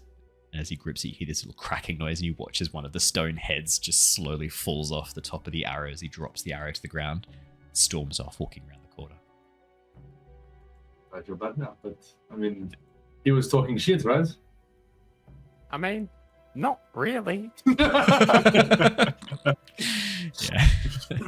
He's just going to storm off down into the corner by himself. Tithla wants to grab the arrowhead and inspect it to see, like, if it was poorly made or if it was just really strong. Tithla, could you please make me a perception or investigation check? Your choice. Can I do a survival? I'd allow that. Yeah. Yes. 13. That's a Tithla, 13. this is a very well-made arrowhead, and it's the right where the arrow head has been bound onto the wood. It's actually partly down the shaft that he's split, which means he's actually fairly strong. Yeah. I'd watch yourself. He's a pretty strong guy. These arrows are nearly as strong as the ones Damo taught me to make. Oh, Damo. I suppose I feel bad. It was under control. If I can still see you, I'll let the key after. I'm sorry, that was uncalled for. It was a tense situation. I was out of line. You hear no response, Theo. You get the sense he just needs a moment. Oh, I follow the scroll. Perfect. I'm just gonna pat Vlad on the shoulder and look him in the eyes as I'm leaving and just nod. We will be back. And I'll leave. Back. None of us are ever leaving. Not really. Styx isn't going to respond to that. He's just being a sook now, so Yeah, man. he can just stand in the room. Yeah, for sure. Absolutely. As Vladimir goes to like sit on his chair that he absolutely shattered, he just looks down at it and then kicks a few of the splinters aside. Yeah, he's having a moment. Absolutely. As you catch up to the Revenant with the scroll case, the figure that you see before you actually looked probably in life fairly young, maybe late 20s, early 30s, or at least was very young looking. You can see that he had beautiful shoulder-length hair swept back, probably once blonde, but in undeath has faded to this silvery white. Most of his features have sunken and partially mummified, but the rot that a lot of the other knights seem to have, this decay, doesn't seem to have touched his face as badly. And you can see on his chin, you can see the remains of a very small, thin beard that was once there. I've just chucked his picture in chat for you. And while his irises glow with the same red that the rest of the knights do, you can see that his eyeballs are also still partially intact as well, not these empty sockets glowing with this unholy light. He still seems pretty human. And as he gets around the corner, you watch as he stops for a moment, leans back against the hall, his head resting against the stone as he lets out a really big sigh. Sorry, it's just really hard to see him like that. To have him still not recognize me. Sorry, where are my manners? Sir Godfrey Gwylem, at your service, Knight of the Silver Dragon. It is an honor to welcome you into our halls, under our roof, despite the state of our order. As he looks around at the crumbling roof just towards the east of where you are. He doesn't recognize you? No, not since the curse. Not since we were all brought back. He recognizes our sword friend, the spooky skeletal thing is actually, I thought he called him Solace. Vladimir knew him. Solace? Hello. Solace? No, it can't be. As the figure looks at you, Styx. Do the thing, Styx. All right. I go. You watch as Godfrey steps back for a moment, eyes wide, looks at the sword,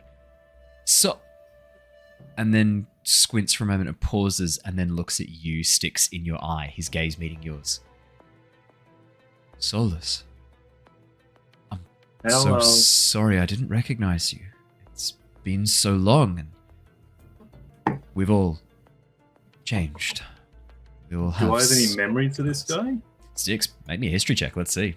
See if any memories come to the surface as you gaze at Sir Godfrey. You said history? History check, please. As you delve deep into your memory. 17, Styx. As you stare at this figure, yeah, you recognize him. His voice, his appearance, even his armor, the chain shirt he's wearing, the breastplate underneath, breastplate on top that he's wearing. This is Sir Godfrey Gwylem. He is husband to Vladimir Horngard. They were very close. You remember seeing more of Godfrey than Vladimir.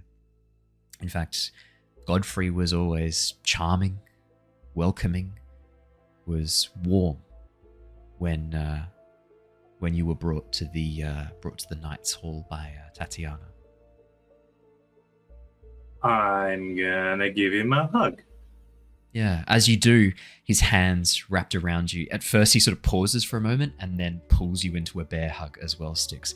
As he clutches his arms around you, for a moment, you're a sword again, grasped in his hand as he does a series of graceful moves as part of a kata. Tatiana having passed you over to him just for a moment to feel the weight and balance.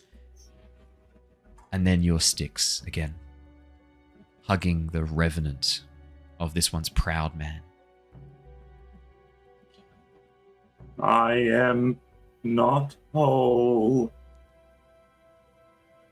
Me either, Solace. Me either. Come. Solace. Come out of the hallway. We'll talk. I've got a room I've set aside for myself. The other revenants mostly leave me be, despite my my lack of lack of damage. Come on through. I've got a chamber I can lead you to. Come this way. We can talk more there. With that, you watch as Godfrey begins to make his way back down the corridor towards the staircase you arrived from. But rather than continuing to the staircase, you watch as he opens up a door towards the north. This leading into a large dining hall.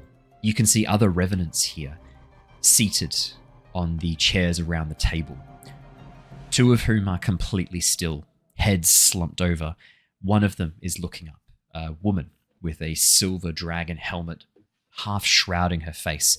And as she turns and looks up, you can see her entire lower jaw is missing. Just the skull is locked inside of the dragon helmet. And as she looks over towards Godfrey, you watch as Godfrey gives a nod and a wave and then points back at the rest of you. We have guests, Carmilla. I'm just taking them through to my chambers. Please make sure we're not disturbed. You watch as the female knight nods, reaching down and pulling out a beautiful mace, striking it down on the table and then turning her face towards the door to watch for any trespassers. Anything you guys do, or do you just follow Godfrey at this point, basically? Just tag along. Follow along, yeah. Follow along. Just follow. Brilliant. Godfrey leads you through the ruined dining hall into a tower. The doors opening up to reveal what was once probably a well-established and well-appointed bedroom. This part of the tower hasn't been too badly damaged. Age has still played a role in taking apart this location, slowly turning the sheets into dust. Any artwork has been long since decayed, but in the very center of the room you can see what looks like a large bed. The windows, despite being cracked, there's been an effort to maintain them, and you actually see one of the windows, the stained glass has been replaced. This would have taken ages to carefully replace each of the shattered pieces of glass, but someone has taken the time to do it. And the light that shines through illuminates the bed in the very center. You can see the posts topped with wood-carved dragons, clawed dragon feet on the floor. And the double doors that you can see inside, a large brown bear standing on its hind legs, claws outstretched, has been carved into one of the doors. The other one, a dire wolf, snarling viciously. And that's what you see. You said Vladimir didn't remember you, but we heard about your scroll case, and truthfully, it was one of the reasons we came here. We didn't expect anyone to still be living here. But when we mentioned it, he mentioned your name, I believe.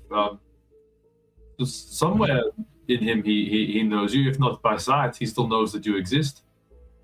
He thinks I am gone, that I perished, that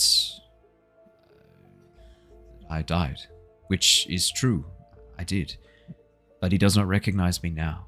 No matter how I speak to him, no matter what I say, it just enrages him further. Part of me, for a while, believed this to just be a side effect of the undead curse that all of us have suffered from.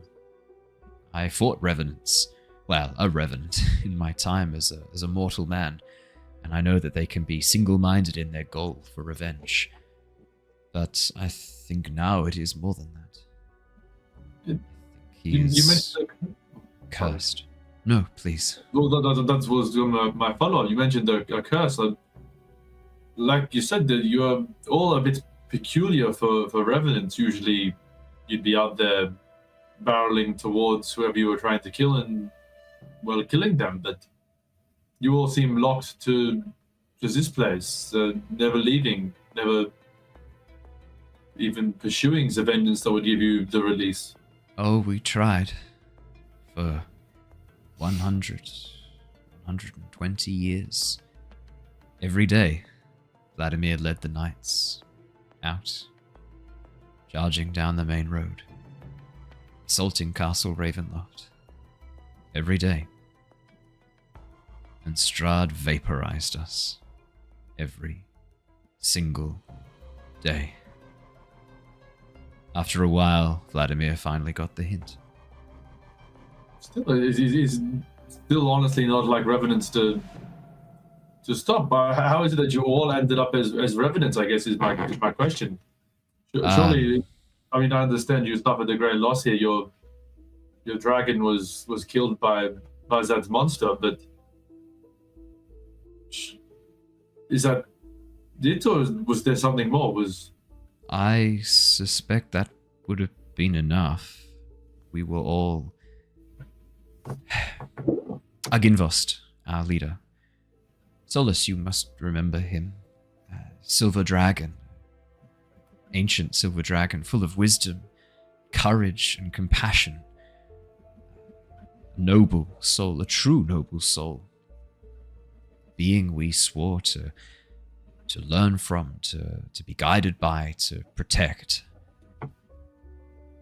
Slaughtered by Strahd and his brother Sergei. Together? And what was that? They were working together? Yes, they were. And in the night, after we had fought and lost the battle, those who remained came back to the fortress. A truce was agreed. We would recover the remains of Aginvost and give him a proper burial and be allowed to depart the valley. We did not want to accept. I pled with Vladimir. He refused, but I was able to convince him that this was the way to save more lives. So we agreed to a truce. And when we invited them in, they slaughtered everyone. Every single person underneath the roof. I think that was enough to bring us all back. There could be more to it, but that betrayal...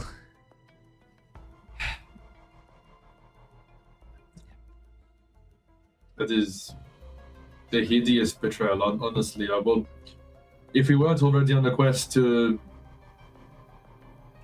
remove them, then we would be now. That's an awful tale. Look, maybe it was just his rage talking, but Vladimir was talking crazy about not wanting Strahd killed because he wanted him to suffer or something. I don't know. It honestly seemed a bit dumb. No, at first his goal was, we were all united in the goal. If we could kill Strahd, maybe we could lift this curse, but the undeath has not suited Vladimir. If it could suit anybody, it has warped his mind. Thousands of years. Nothing but the thought of revenge, the torture of being alive, it has twisted him into something else. And now he is convinced. He has convinced himself that Strahd's current situation is the worst punishment that could be wrought on that monster. While I am inclined to agree, it's also the worst punishment that could be wrought upon us as well. It's not worth punishing Strahd to cause misery for all of us as well, for the people we love. I understand Strahd is in a stalemate with his brother, and that is not what he wants, but if I know anything about him, he is far too vain to prefer death over a chance at an eventual victory. So, trust me when I say I think he would be very much displeased at the notion of being vanquished. Of course. Vladimir asked us to go retrieve the skull of Aginvost from Castle Ravenloft. If we do this, will you join us, help us? I will join you and help you without requiring you to steal something from Strahd. That is a suicide mission. Oh, we've been invited to the castle. You've been what? We've been invited to the castle. Tonight, I believe, our carriage should come. It will pick us up. It'll take us for a lovely dinner party. I just Godfrey steps forward. Fear in his eyes. Sorry, Tell me I you're need not to accepting. You No, I cannot need to step foot interrupt within us. those walls. That's not at all correct. I'm sorry. That's not at all correct. It's tomorrow night. It feels like it's been a big day. That's actually tomorrow night. Oh, apologies. Yeah, it's okay. Tomorrow night then. It will arrive. I just had to correct that. I mean, we had kind of planned to. We said no the first time. But you know, it will, as they say, progress the plot. Huh?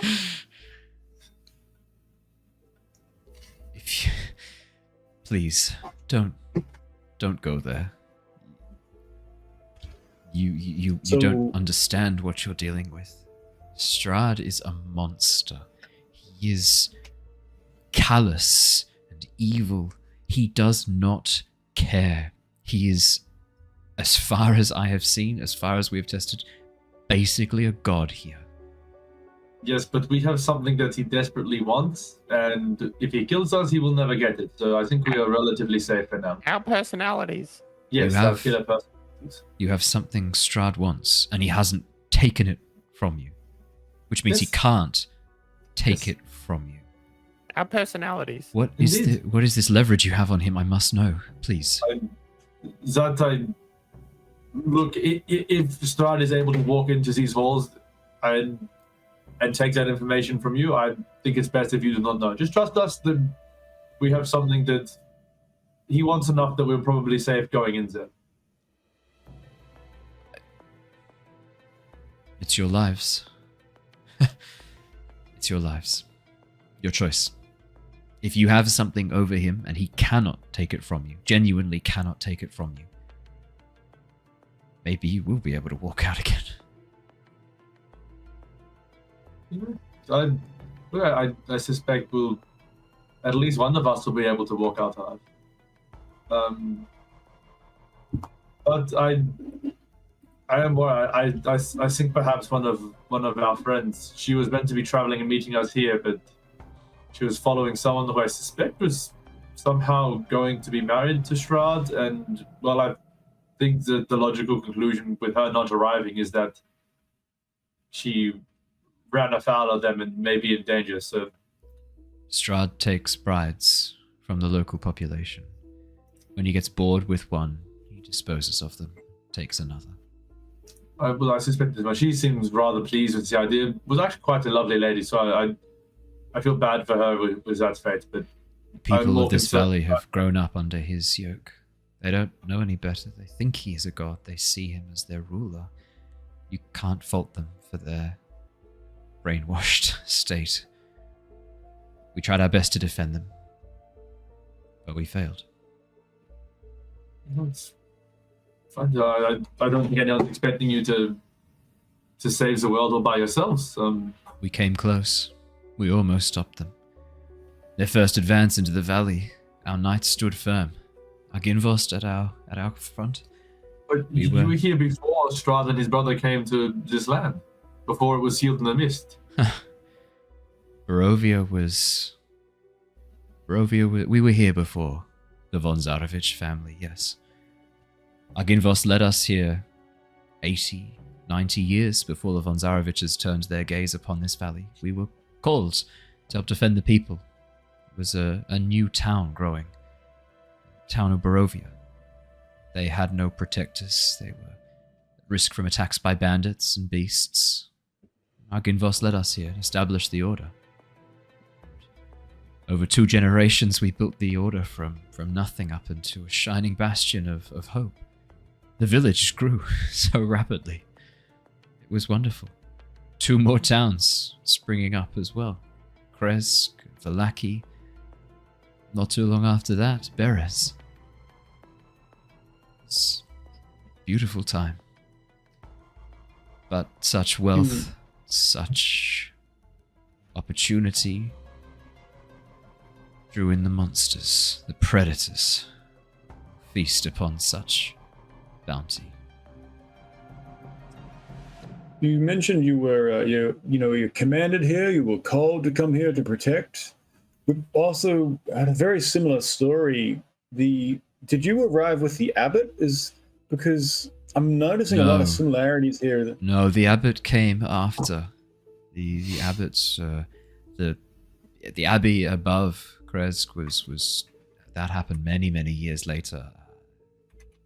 Could not tell you, but I can tell you at least before the Knights fell, there was no abbey perched upon the cliffs above Kresk. That happened much later, after the von Zarevich family had claimed this land. Okay, understood. Owen, can I? Yeah, Raph. I just wanted to roll for why is he different to the other revenants?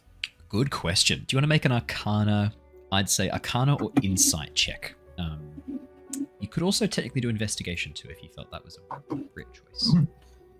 The entire time this has been going on, I've been sat down with the broken bits of the sword, and I've been casting mending on it, and it's like divine runes have sort of formed around my hand, and like a little laser is going from the center of my hand across the metal bits, repairing everything. I love that. That's excellent. Styx 21 for Insight. Yeah. Unlike the other revenants, Godfrey retains 100% of his memories, his personality, everything. And he is not consumed by revenge. You get the distinct impression, Styx, that Godfrey is not in fact a revenant. Or not a true revenant like the others are. What are you? I am Sir Godfrey Gwillem. I was a knight of the Order of the Silver Dragon. I am now a undead monster. But I still serve my oaths. I still observe the promises I made. And I fight for the tenets I believed in when I was alive, despite what this curse has done to me. Why is it that you are unlike the others? I don't know, Solus. I'm not sure. I always had a knack for magic. I dabbled in some minor necromancy, speak with dead, things like that when I was alive. Maybe that helped preserve my mind. I'm not sure. Styx, your insight's 21. He's telling the truth. He doesn't know. His guess is as good as yours. He's not sure. I will say, though, you get the sense he suspects it's more than just that, though. That he's not sharing what he thinks it is, if he has a theory, but you get the sense he doesn't really know. Not for sure. All right. Is this something that you would like to possibly learn a little bit more about? If it can change Vladimir into how I am, yes. If it can restore the minds of my friends, my fellow knights, my soulmate, yes, of course. Well, people usually get a little bit weirded out about this one, but you seem to be okay with it. I'm going to... There's no table or anything to lay out the deck of cards from and to get ready to draw one from. Jonor, I was wondering when we would be seeing the Tarokka deck again. Alrighty. Now, we've previously been using dice rolls for the Tarokka deck, but if you have a look on the bottom right-hand corner of the Roll20 screen, you should now be able to see a deck of Tarokka cards. I can. If you click and draw one for me, and what I'll do is I'll bring us across to the Tarokka board, and you can then draw those cards for me. Just bring us over to it, and we should be able to see the cards that you draw. I'll just move these ones that we've already got up. Actually, I'll leave these ones as is. If you can just draw them and place them down in the bottom right-hand corner, that would be fantastic.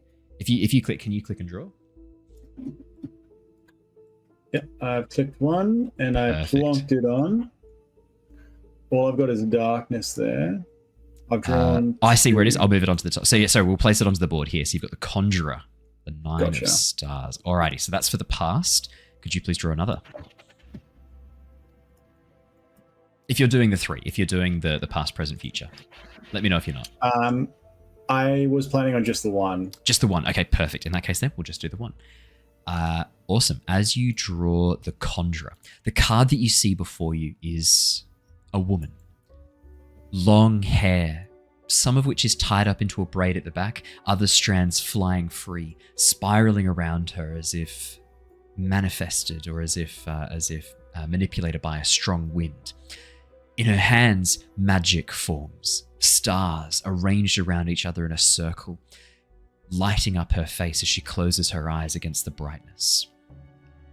Jonor, the Conjurer is a sign of things that are being brought in, things that are changing, things that are arriving. Can be new things, can be old things, but it's normally a sign of things reappearing or appearing for the first time. In this instance, as you reflect on this, could I get you to make me a spellcasting check? See how much your insight allows you to draw upon your divination magic. 13, not too bad. As you consider this card, you get the sense this is applying more towards the present of Sir Godfrey, the Conjurer, as if this is an ongoing situation. Something about him is conjured into being, allowed to remain or kept active. And it's through magic, absolutely. And as you reflect upon the Conjurer card, drawing forth magic to create, you remember that all magic has a source if it can be traced back. However this is associated with Godfrey, there will be a source of that magic somewhere, potentially hidden. Any questions about your... Yeah, sorry, go. The major themes you mentioned there, I would be saying those as they came to mind. So, like more towards the present, this is ongoing, something's conjuring to be sort of kept here, kept active, and that the magic has a source. So, Godfrey, you mentioned you've stayed true to your beliefs. What are those beliefs? I swore an oath to Arginvost, a knightly oath, when I joined the Order with Vladimir. I swore oaths of allegiance to certain ideals, to protect the weak, to defend the innocent, to punish the guilty. Those ideals I've always sworn by. And I made other oaths as well to Vladimir. To protect him, to guide him, to comfort him, to be with him. Those are very, very noble things. And is there... There were fairly standard oaths of marriage in the Order of the Dragon. Absolutely. Do you wish to stay here in this realm, or would you rather not be here? I would be anywhere but here if I could get Vladimir and myself and our fellow knights released from here. I would do so in a heartbeat. Well, that's very interesting. Do you think all of those knights are also abiding by their oath? No, not anymore. They are consumed by rage, consumed by vengeance. I try to remind them as best I can. But they are revenants. They live in this unholy, undead manner. Completely exist to destroy what created them, to right the injustice of their birth. Jonor's going to look straight into his eyes, and there's like a moment's silence there. There might be a way for you to, leave, but I don't think they'd be able to leave. You'd have to do it by yourself. I'm not leaving Vladimir. And I'm not leaving them. That's what you wish, but It's my oaths. If I break them, I may as well be damned. Okay, that's. Oh. I'm gonna cast Detect Thoughts on him right in front of him. I do not believe. Ooh, okay. Jonor, as you begin casting the magic, you watch as Godfrey pauses for a moment, his hand dropping to the spell scroll case at his waist before he recognizes the magic and takes his hand off the spell scroll case. As he watches you finish the spell, you detect his surface thoughts. Immediately, you hear, I know that you can hear my thoughts. I recognize the spell. And what I want to know is, would you do anything to leave here? No, is the answer, Jonor. As soon as you ask that question, flashes of imagination begin to appear, and you watch as a very exhaustive list of a number of things that Godfrey is unwilling to do hurt the innocent, like steal, rob, lie, cheat, like all of the things that go against his oath. You watch as all of them flash in your mind, and then a memory surfaces. Godfrey, a few years younger than he appears to you. Wow, more than a few years younger, I should say, because he's now like a mummified corpse. But a few years younger than the man that you see before you, kneeling in front of an altar next to a younger Vladimir, reciting their oaths together. An intense emotion, happiness, pride, and love connects through the telepathic link as he voluntarily shares that memory. Do you want to dive deeper, Jonor? I do. Jonor's going in deeper. I will make a wisdom saving throw. The probing phrase is, is there nothing you would do to escape? Is there nothing you would do to escape?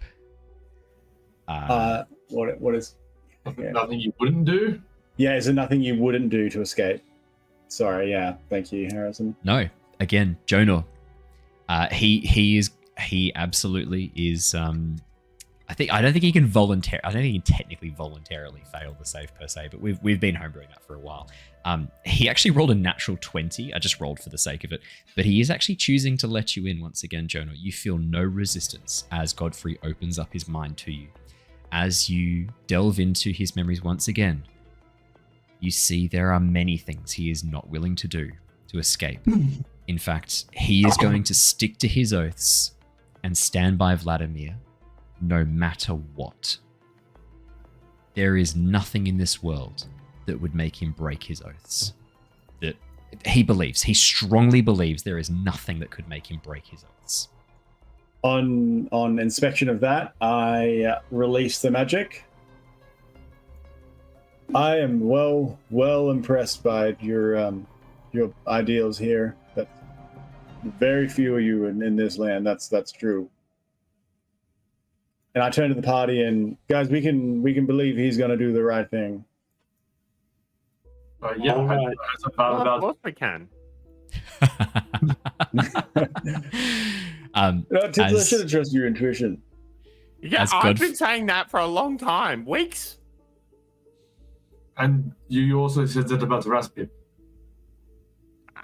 I don't think she did, actually. Yeah. You said a lot of positive things about Raspip. And I don't think...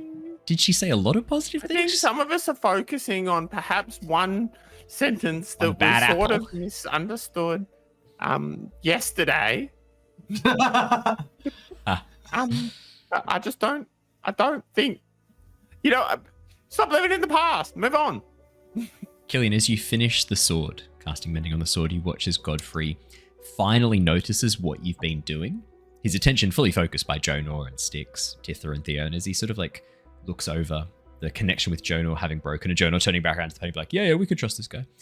He sort of he doesn't really know where to look at that point. You know, when someone's kind of talking positive things about you, standing right there, he is a little bit awkward about that. You watch as he kind of looks away, not really sure how to respond. And as he looks over and sees you finishing the sword, you watch as his eyes go wide, his mouth drops. But it's as good as new. It's beautiful. And as he strides over towards you, Killian, were you seated or standing while you're doing this? I probably would have. If it sit was on like the bed, on actually, if you like. Sit on the bed and do it. Probably just sort of knelt over the. If it was on the bed, I would have knelt one side of the bed and sort of put my hands over it and do it that way. He drops to his knees on the other side of the bed, placing a hand and running it along the length of the sword. I'm speechless. This is incredible skill. You repaired this just with your magic. Yes. It's a handy trick to have. Takes a little bit of time with a little bit of energy to do it, but it's worth it in the end. It doesn't work too well on. Takes longer to do on magical items, but this one was easy enough to do. Yes, this sword is no great magical artifact. Not like you, Solus. As he looks over towards you, Styx, and smiles at you. Genuinely smiles. Not a half sad, pitying smile. Genuine, warm smile as he stares over towards you. This is just a humble gift that I made for Vladimir when we joined. Carries no great enchantment beyond my wish for protection, carved into the handle, bound under the leather. I hope one day he remembers me and remembers this sword. I don't know why I keep giving it back to him, but it breaks my heart every time he breaks this sword. I should keep it safe. But it was a gift to him, and it represents my love for him. And I hope at least that he can carry it. It seems to give him some comfort more than I can right now.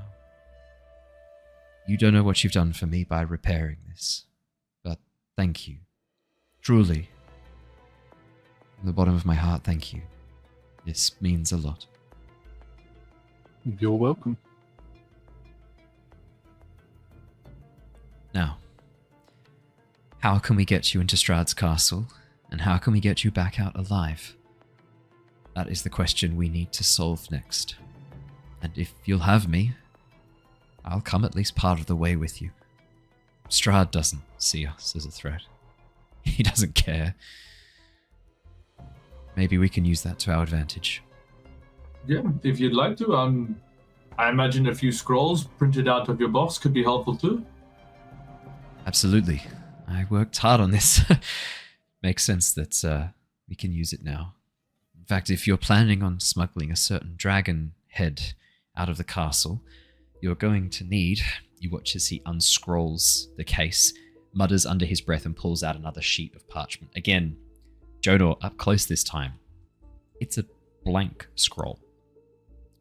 Right up until the moment ink begins to flow from his fingers, almost magically channeled, just through his fingers as you watch as the scroll case glows again, and the magic twists and turns, forming a spell scroll that you recognize. The spell Reduce. And as he holds the scroll and then twists it back up, closes it off, he hands it over to you. I can only have one such scroll active at a time from the case, but Reduce should help you with the dragon head. I won't be able to draw spell scrolls from this until you've cast this spell. So, we know while you've got this, it's been cast. Yes, the second it's been cast, I'll know. Cool. Thank you. That solves one particularly large problem that we were going to have getting that out. I think some of us might have agreed to that task before fully appreciating what manner of skull your leader might have had. Well, I'm not sure what form Arginvost's skull will take. He was a silver dragon, but could take on humanoid form. Now, the remains that were left were lacking to the point where I could not tell you with any degree of certainty whether or not he was in his human or dragon form when he was slain. Strahd drained him. I have never seen anything like it. Magic tearing through flesh and bone until nothing remained. The skull could be in his human form. It could be his dragon form. Regardless, this spell should at least help. If it's his human skull, you should have no problems shrinking it down and getting it out in a backpack. Dragon skull still might give you a bit of a problem, but at least it'll be easier to carry. Now, human skull also presents us with the problem that there are probably many humanoid skulls at his castle. Oh, this will be on display. Trust me. It'll be mounted somewhere to heighten the indignity. Strahd is not a good winner, if you catch my meaning. Did he have any, like, wounds that may have, like, impacted his skull? I know, like, when I've, like, gone hunting, sometimes the arrow will damage, like, the bones, and so the bone will have, like, a little chip out of it sometimes. Did he take any, like, sword to the base or anything like that? If he did, he would have received healing fairly quickly. I imagine the skull will be in perfect condition. That might be the best hint. Perfect. That's great. Is there anything else you know that he may have at the castles that would be worth pilfering while we are there? Yes. Most things. If you somehow gain access to his vault, you will find a treasure trove unlike any you have seen. But I would not risk going down there. Strahd has had thousands of years to collect items of great power, items from every land that adventurers have come from. Any item that could have posed any level of threat to him will be in that vault. But it also means he's had thousands of years to prepare whatever defenses are there as well. It's not worth it. It's a honeypot trap. Don't do it. It's not worth it. I like honey, I'm a bear. Yeah, what happens when a bear gets its paws stuck in the honey inside the pot? A lovable creature comes and helps get it off, and then they fall over backwards and giggle. Yeah, I say, oh bother, and Donkey comes and bees depressed. In Maybe this a little pig. particular metaphor, you're more like a fly, caught inside and smothered in the honey, drowned in it. Fly is almost as noble as the cockroach. Almost. Equally likely to get stuck in the honey pot. Yeah, but your point is made, Godfrey. Don't be tempted. I can't tell you how many people have been tempted by the wealth underneath Castle Ravenloft only to join the retinue of ghosts that march up the path every night. People have tried. People have failed. Is the vault the only place where he would keep something valuable? He wouldn't have any of the trophies around, like your master's Oh, gun? there'll be trophies all over. There'll be many items to tempt you. My advice: take as little as you can. You risk being discovered the longer you're there, the more you take. Strahd will let you walk out with one or two things, I'm sure. He has in the past, and I don't believe people got the better of him. I think he let them. I think he likes the false sense of confidence it gives people. Just don't get greedy. It's not worth it. This sounds like sound advice. I can't guarantee he will all adhere to it. You watch as he very sadly shakes his head. It's not the first time I've given it. I imagine it's not the first time it was needed then. We'll do our best. I know you will. Any other advice you can give? Clearly people have made it out before. Do you know what they had to offer or trade to leave safely? You see him hesitate. He does not want to say. Could you perhaps say? Calling him out like that, just without any shame, just being like, could you perhaps say? You watch as he steels himself and nods. They're friends. They gave up. They're friends. But we will not do that. I love all my friends. Except the Raspip, if he counts, I can offer up Raspip pretty happily for any kind of bargain. Speaking of which, when Gnome comes by here with an incredibly angry attitude and berates you for touching his things, do not let him in. Kill with prejudice. He is possibly as evil as Strahd and Sergei. Combined. I will not just slay a potential innocent without. I can promise you he is not a potential innocent. He murdered an old lady and her son in her house. Unprovoked. Make me It's not a lie. It's not a lie, I know. What would this be? It's not. Well, you're leaving out a lot of the information. I'm going to say it's a deception check because you're not lying by your words, you're lying by your lack of words. From Raph's perspective, he was provoked insofar as the old lady had legally purchased one of his former items. Death! Yeah, I'd say it's a lie of omission. I would say. Deception check, please. It's a lie of omission. You're not sharing information. 15's not bad. You watch as Godfrey pauses, considers this, and nods and goes, I will not kill on sight, but I will bar him entry to these halls. And just for your own safety, because he very well will probably just launch a fireball at you if you look at one of his belongings. I would like to see him try. Interrupting magic is something of a specialty of mine. As he pats the spell scroll case. But some of your friends mayhaps not. Your building mayhaps not. You watch as he sort of cocks his head and smiles for a moment, sadly, kind of laughing at a joke you don't quite get. And then as he realizes none of you get the joke, he sort of like shakes his head and goes, we can't die. None of us can. He can burn our bodies away to ash and we will be back again the next day. What if you run out of bodies? We were sort of discussing this earlier. This is Barovia, Tithla. We will never run out of bodies here. I know you did for like 120 years for 365 days, and if we do the maths, that's like quite a lot of days. How many Revenant are there of you? In the order? Approximately. Yeah, how many were like marching on Strahd's castle? Not all of us are active all at the same time, but around 18 of us are left as Revenants. Okay, so we'll say 18, call it 20 times 360 times 120. Like, that's a lot of corpses. I feel like you've got to be running out soon, right? But you have to fully destroy our bodies. There can be nothing left, not even ash, or we can reconstitute from that. See, that makes sense. Revenants are very hard to kill. Very hard to stop. There's like 730,000 corpses that they would have gone through in those 100 years. But only if they just completely destroyed them all. If there was a speck left, then we're good. See, sign. Excel.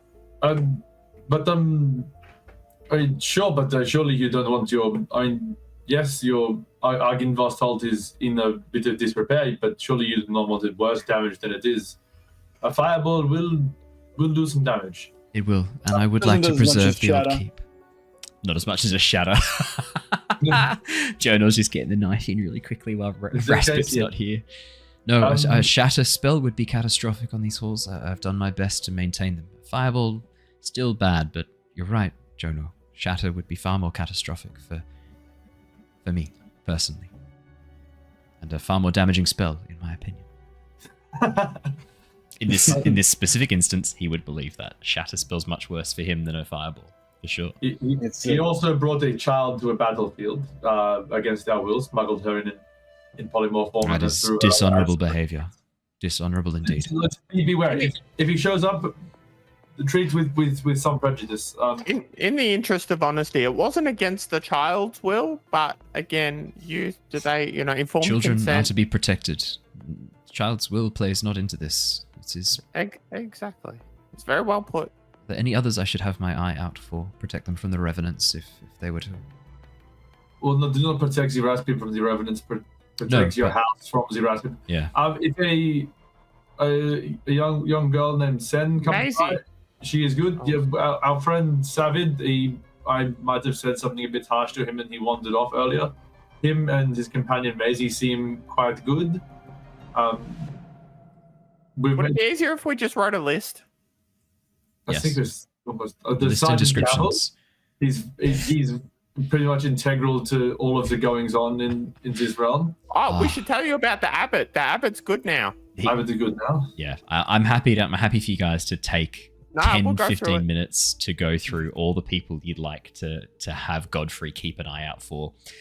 As he gets to the end of the list, Godfrey finishes writing it down and nods and goes, "Of course, I'll be coming with you to Castle Ravenloft, so I will be unable to follow through with this list. But when we return, I will keep an eye out for these people." I feel like Theo writing the list, every second or third one would be not Raspip. Yeah, just highlights again, like, no, but kill Raspip, but actually kill him. You need to make some pits, gnome-sized pits in front of the door. Just one. Is there really any need for you to come with us? I mean, I thought my assistance would be helpful. I guess. I mean, I would obviously prefer to stay here and guard my. If we have this role, if you can't do more, and you wouldn't, I doubt you'll be able to come into the castle with us. I doubt Strahd will let me inside willingly. Yes. So just stay here and guard your people. We appreciate the offer, and honestly, your company, if a bit melancholic, are an incredibly articulate and charming zombie. Thank you. So you are a pleasure to have around, but I think you might be better served here. But if we do make it back with your master's skull, if we call, I mean, Vladimir already said he would aid if we do this, but please back him up and come with. Look, we are collecting people of influence around here who will be willing to stand up to them when the time comes. And I can get Vladimir to stand against Strahd, but I mean, at least up to the point of killing him. He was in that whole he must live for torture thing. But tearing down his castle and causing him grief and pain, if you focus on that, Vladimir will help you, be a staunch ally. It's just make sure he's not looking when you do the final blow. Can do. One final name that we should probably add to the list, and probably the most important person that you do not let into this place at all, is a man named Damien. Damien. What? You see? Oh yeah, you see a betrayer. Yeah. He's a man of many faces. You see a hunter, long black hair, wearing hunter's garbs, green cloak, and all that. Do not let them anywhere near here. They are Strahd in disguise. Oh, Strahd's disguises will not work on us revenants. We always know exactly where he is at all times. He is the. Can you come with us all the time? Because he keeps lying to us. He keeps tricking us. If I come with you, and Strahd knows I am there, which he will take me out first and then come in and trick you. Or pretend to be me. He will bypass this, trust me. He can pretend to be you. How do we know you are not him? Do you know where he is currently? He's in his castle. Well, I mean, I assume the direction feels right. Wait, the direction feels right? We always know the direction of Strahd.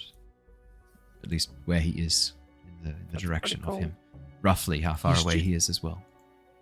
He's due to send us a carriage soon to take us to Ravenloft for a well overdue dinner party, I believe. So the worrying thing is he said that it will appear where we are, so he always knows where we are. So we need to be cautious because he will know that we have been here. Well, maybe it's best we put on a bit of a show when we see the carriage. If you were to flee the ruins, and I had maybe a revenant or two chase you out the front looking aggressive. That could be good, yeah. I can do that. And you watch as he twists his face into this slack-jawed zombie-like expression, pulls his sword from him and goes, "Get out!" No, don't do it now! Don't do it now! Sorry, I did not mean to startle.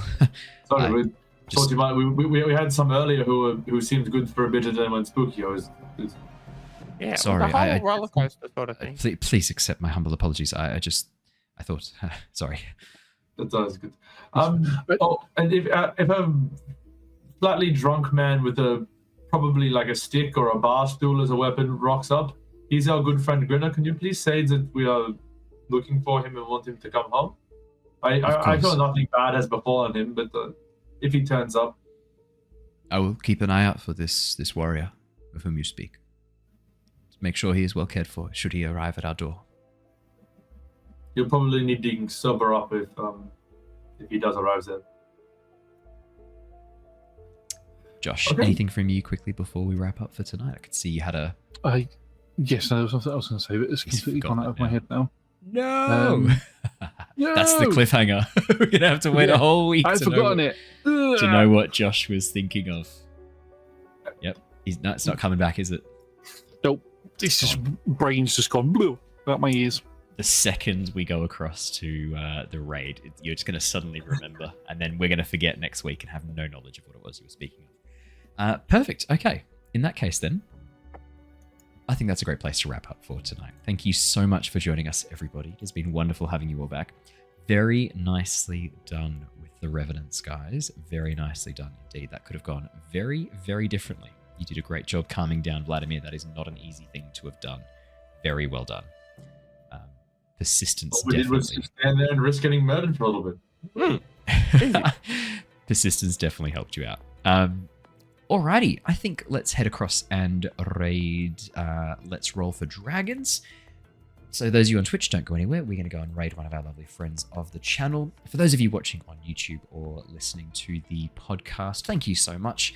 To make sure that the Revenants stay under control, you're going to have to hit the like button and the subscribe button. And to maintain the help from Godfrey Gwillem, so Godfrey Gwillem, you're going to have to leave a comment as well. Only way to keep it going. From all of us here tonight, thank you so much. Stay safe, stay well, and we will see you all again very, very soon. But until then, farewell, everybody. Goodbye! Bye! Bye. See ya! Bye.